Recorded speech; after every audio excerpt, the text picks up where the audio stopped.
Becoming an adjuster is not easy. My advice to you, don't do it. Come with me now. Come with me now. I'll take you down. Come with me. All right. Welcome back to another video. I am the content creator, formerly known as Trucker Jim. And recently I started off on a whole new career path to become an adjuster, an insurance claims adjuster. And I know what you're saying. You're sensing a little something other than positivity. Are you failing, Trucker Jim? It's too early to tell, but I wouldn't say I'm killing it. The good news is, though, this is the video where the content starts going in a new direction. If you're looking for how to become a truck driver videos, there's plenty back in the catalog, but I do not expect there will be any new ones going forward. So everyone that's still left at this point may have some interest in becoming an adjuster. Or maybe you already are an adjuster, or you're like me, you're you're in the process. And man, it is a process. Well, I say that for every person who gets an adjuster license. That doesn't necessarily have to be the case, because there's a lot of ways an adjuster license can be used. And I just got released from my first assignment Friday, so I actually have a little experience now. Now, I guess let me back up a little bit. At this beginning of the video, I said my advice is don't do it. And that is true unless you really want to do it. I mean, you ain't playing around. You're serious. You want to become an adjuster. Anything other than a strong commitment, don't do it. Do something different.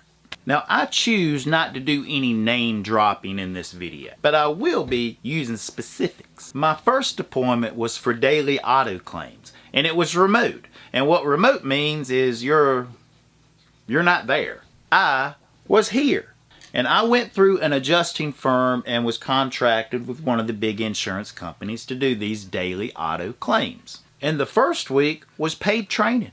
$25.20 was the hourly rate. And it was 10-hour days, 6 days a week, with Saturday off. And was able to bring home around $1,400. Now, daily remote auto claims was never my intention. That's not why I left the career I had as a truck driver and as Trucker Jim to do daily auto claims.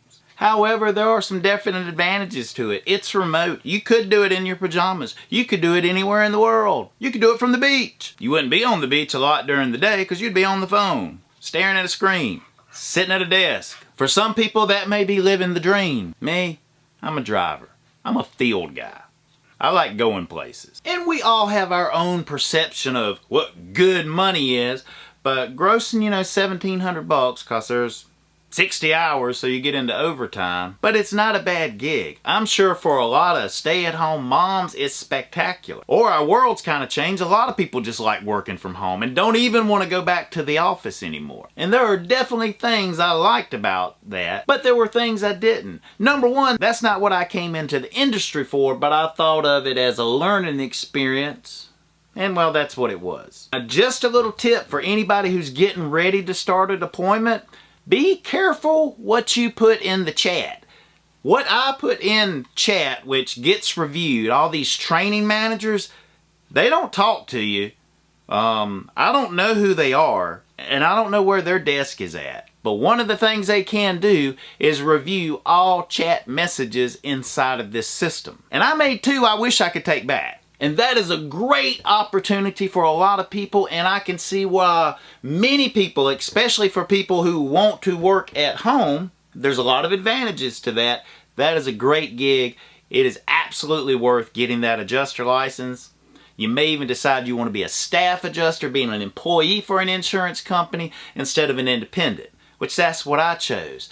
The number one thing that attracted me to adjusting, which I decided a year ago as a truck driver that I was going to become an adjuster.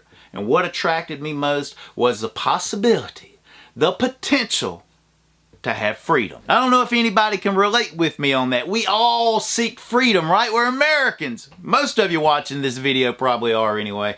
But let me tell you something about freedom. It ain't free. I've spent everything I've saved for the last year and well, then some.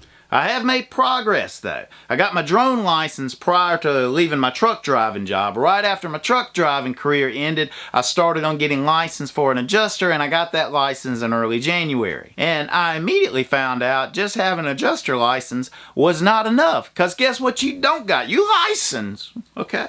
So feel good about yourself, but you know what you're not? You're not experienced. You don't know how to do it yet. And doing it is how you make the big bucks. And I totally knew that coming in. I'm in no shocked state right now. I knew what I was getting into, and I didn't know every step how things were going to unfold. All I knew is I decided this is what I'm going to do. And the type of adjusting that attracted me was field work. Up on roofs. I decided that was going to be my best way, because until you got a couple of years experience, like look at any of the job ads for all the adjuster positions for local, they ain't really looking for people that don't know how to do it. They want experienced people. Same way in truck driving for you truck drivers that's still watching this. But truck driving's different. They'll set you up with a trainer, and you'll spend like a month with that trainer out in the truck. You'll be driving his truck. Adjusting? Well, it's different, because it's for insurance companies. But no claim can be closed without an adjuster for hail and wind damage. That's how a lot of adjusters really get their start, whether it's hail and wind damage or hurricanes come in and there's so much destruction that needs to be looked at in a timely manner, and there's not enough local adjusters to do it. That's when the IA firms come in and the independent. I apologize. So unprofessional.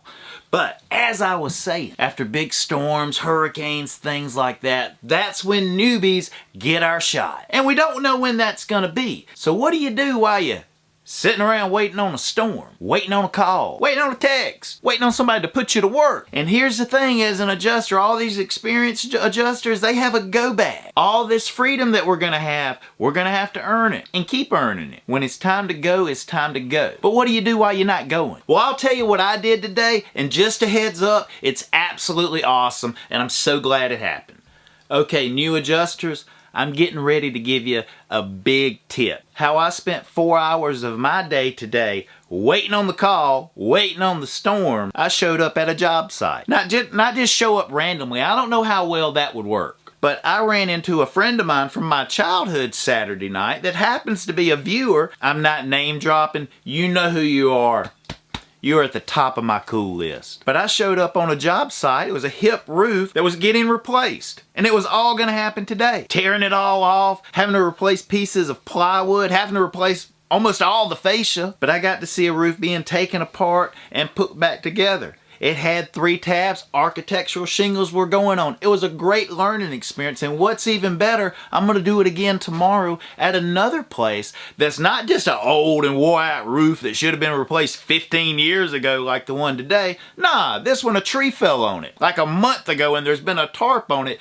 That's called a temporary repair in our industry, and I'm gonna show up on that. But I'd mentioned earlier how I've spent all the money and then some that I'd saved up. Well, it's been on gear. Now, the Remote Auto Daily, you don't need nothing. That company sent me everything I needed, even a little hotspot by Verizon, a mouse pad, a keyboard, 2 monitors, a computer, a headset. Only thing I bought was a mouse pad. And I'm asking myself, how did I not already have a mouse pad? Well, because I've been using a MacBook. For those of you that are wanting to become an adjuster, and you're an Apple person and just swore you'll never use another Windows computer again and Microsoft software and Windows and all that, they're gonna tell you tough shit. You can't use your Mac. You gotta use a Dell or whatever. But there is a workaround. It's called Boot Camp. It's real easy to do. It just takes a little while. But I made 20% of my terabyte hard drive a Windows computer, and the rest of it is a MacBook Pro. And I can swap back and forth. The reason that I did that is you need it to run Xactimate. But we're not gonna get all into Xactimate in this video. I'm gonna show you guys my gear, and then we're gonna wrap this up, and I'd love to hear from all of you in the comments. Especially you new adjusters, or you people like me in the process of becoming an adjuster. Here's something you may not have known about me. I love driving that truck. And I love this guy riding with me. All right, we're gonna talk about some gear, but as a disclaimer, For you new adjusters, or you're in the process of becoming an adjuster like myself, I am not wearing proper adjuster gear, meaning my Cobra Kai t-shirt. That would be a no-no. If someone saw that in the chat, they would have a cow, I'm sure. It's polos kind of attire. I am wearing khakis and I am wearing brown shoes, and in a bit I'll show you guys some cougar paws. But before we get into cougar paws, let me show you my ladder. This is what's called a Little Giant, and I hope I'm carrying this the right way. It's fairly comfortable. I've practiced with it a bit, and you can carry it in a way where it really hurts your shoulder. Now there will come a day where there will be a ladder rack on this Chevy, but this was the largest size that would fit in my truck bed. We'll do a ladder video in an upcoming video. If you're not subscribed yet, do it. This is gonna be a cool ride. I also need you guys and your tips to keep me from doing something stupid that'll mess up my opportunity. All of you truck drivers in the comments, you probably helped me about as much as I helped anyone else. But this ladder will I decided to not be a dummy and get a chain and a lock so I can secure my ladder. I would need to double check my receipt, but I am pretty sure I paid $350 for that Little Giant 22-foot ladder at Lowe's. And I don't want to have to go buy another one. Make it nice and tight. But this particular tool belt is made by Bully Bag. They are not a sponsor of this video, but they can be in the next one if they want to. This is a 35-foot measure. Reason I've got a 35 instead of a 25, which maybe it'll help me only have to take 2 measurements instead of 3 up on the roof. Also, don't go thinking you're gonna be taking pictures with your iPhone. It gets really freaking hot up on top of a roof in Texas. Your phone's probably gonna go all black and not work, so you need a point and shoot. And I've got mine on this little string so I won't drop it on some lady's Cadillac. I totally used these for the first time today, and I'm gonna use them again tomorrow. And the reason I say that, yes, it does start with a license before anything else is going to happen, or anyone will talk to you. You have to have your license, which is a state exam, kind of like a life insurance exam or a property and casualty exam, except this is an adjuster's exam. I totally used Adjusters Pro, did an at-home study. It comes with practice test. I made flashcards from all my wrong answers I missed in the practice test, and did a combination of taking more practice tests after doing the course itself, and then drilling myself on the flashcards. And that's really it. You just schedule it, go put on a mask, and go take your test, and you need to make a 70. Get used to taking little tests, though. There's like State Farm, there's 3 of them. Well, there's the auto, and then there's the policy one, and then there's estimatics. And I don't even know how many little online free courses that I've taken for certifications. It's quite a few in different places. But you'll have in many places, but have one central place. I've got a file set up for all my certifications. I got a file set up for all my license. Oh yeah, that's another thing you need to do. Don't get just one license, because then you only can work in your home state. You got to get a whole bunch. I've got 10. Well, I say I've got 10. I've paid for Florida. I have a Florida license I can show you, send you a PDF of, but I hadn't done the appointment. And another thing, you can't use a Visa. You got to have a MasterCard in Florida to do the appointment for some reason. I've got a JCPenney's card. Hopefully that'll work. It's MasterCard. I've been to one 4-day conference that was in Orlando. It was awesome. I'm considering doing another training next week in Florida. But I'm also thinking about MOCAT. Oh, there I did. I went and dropped the name. MOCAT's an adjuster school. Okay, that's the only name I'm dropping in here, okay? MOCAT. But I met one of the trainers of MOCAT, and I liked him instantly. But like I said before, I don't have it all figured out. I've just decided I'm becoming an adjuster. Now, this might not actually be required adjuster gear, but an industrial strength bug zapper to go along with my camper in case I'm down in Louisiana and then there's mosquitoes everywhere. You know what I mean? Everyone, thanks a lot for making it to the end of this video. For all of you that are used to trucking videos, I hope you stay with me and aren't unsubscribing. But if you do, be safe out there. Keep on trucking. But if everyone that's here for the first time, that's on an adjuster journey as well, thank you so much. I would love to hear from you in the comments. Let me know where you're at in your process. Maybe we'll cross paths. I intend to vlog the whole experience. It's going to be Beamer and I out on the road coming behind hurricane damage. But in the meantime, we're preparing to be the best adjuster we can, to be ready when it's go time. But everyone, thanks for watching, and we'll see you in the next video.